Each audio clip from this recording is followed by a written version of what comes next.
So the iMac was supposed to be a network computer.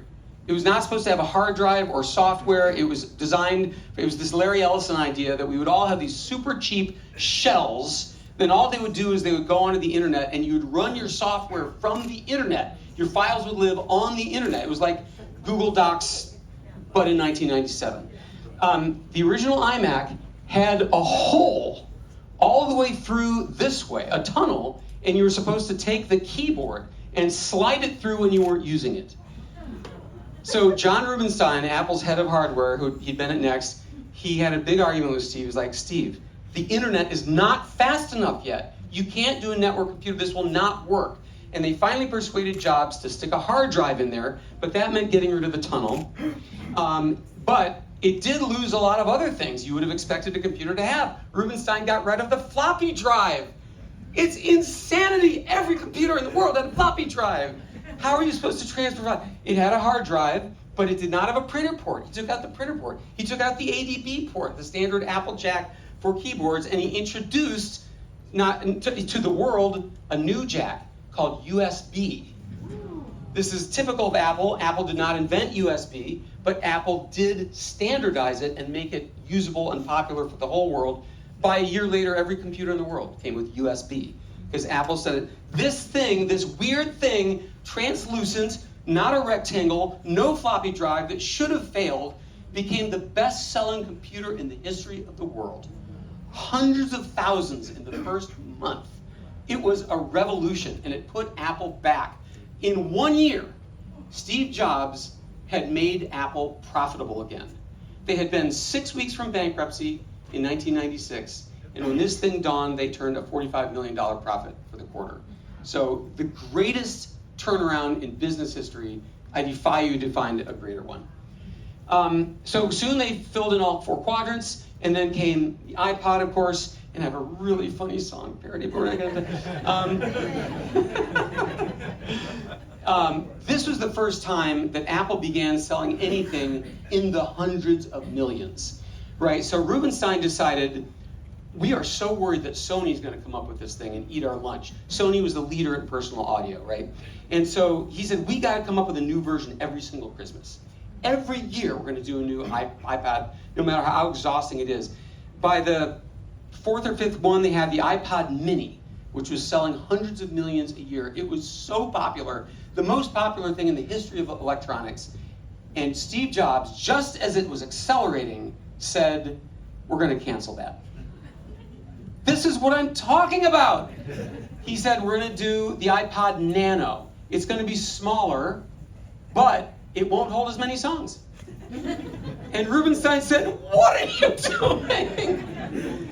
Jobs said, we're going to take all the money we're spending on marketing away from the Mini, the factory, the parts. We're going to order all these parts for this unknown thing called the iPod Nano. And I have to say, I'll brush through these, but I mean, Jobs was so great at presentation. And when they unveiled the Nano, he said, you all know the iPod is 1,000 songs in your pocket. But did you ever wonder what this is for?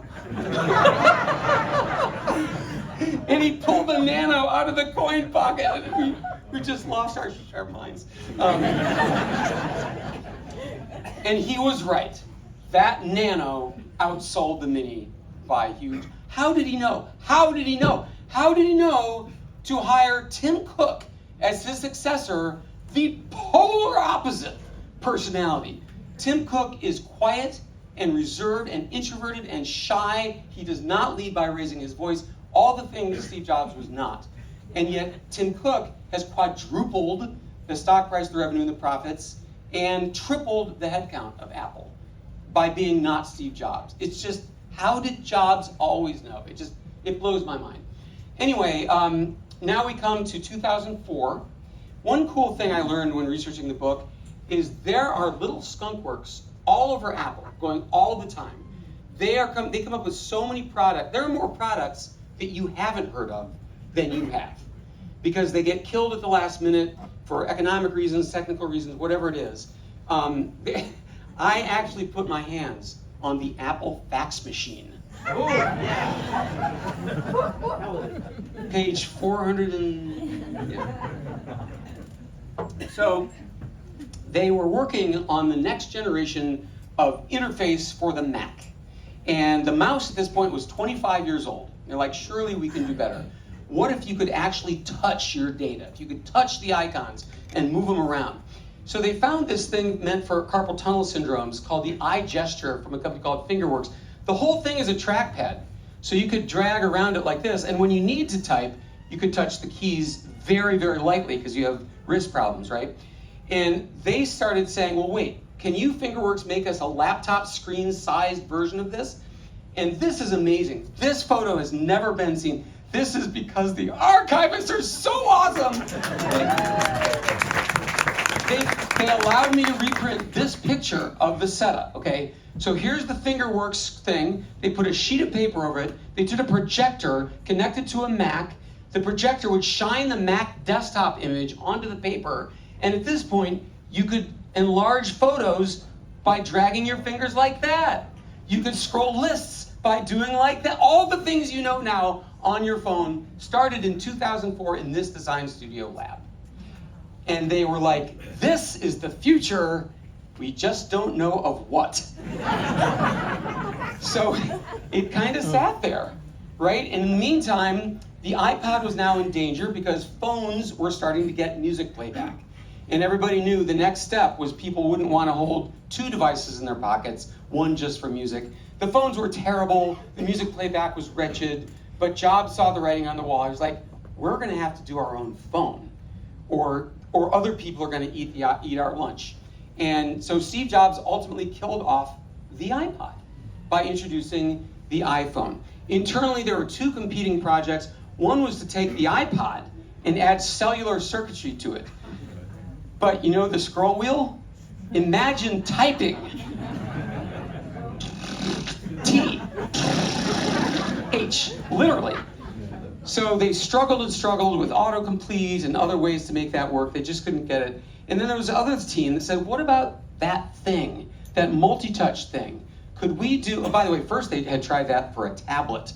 The tablet actually came before the phone. This is true, you'll read all that. But they're like, could we take that thing and put it on a phone?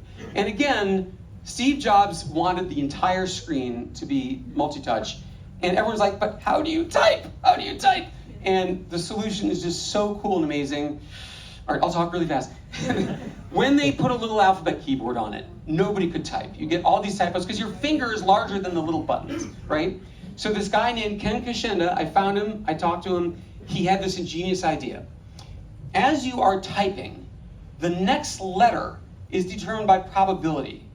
If you type T, the next letter is probably not going to be a Q, because there's no word in the language that goes TQ.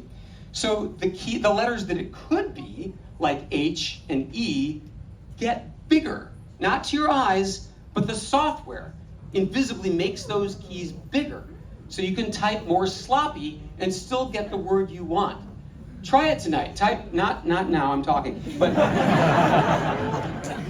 type TH, right? And then aim really sloppy at the E. Type the next letter over, and you'll see, you'll get the E. And that is what saved the iPhone concept, because now you could type on the thing. So that was it. I just got to do this song.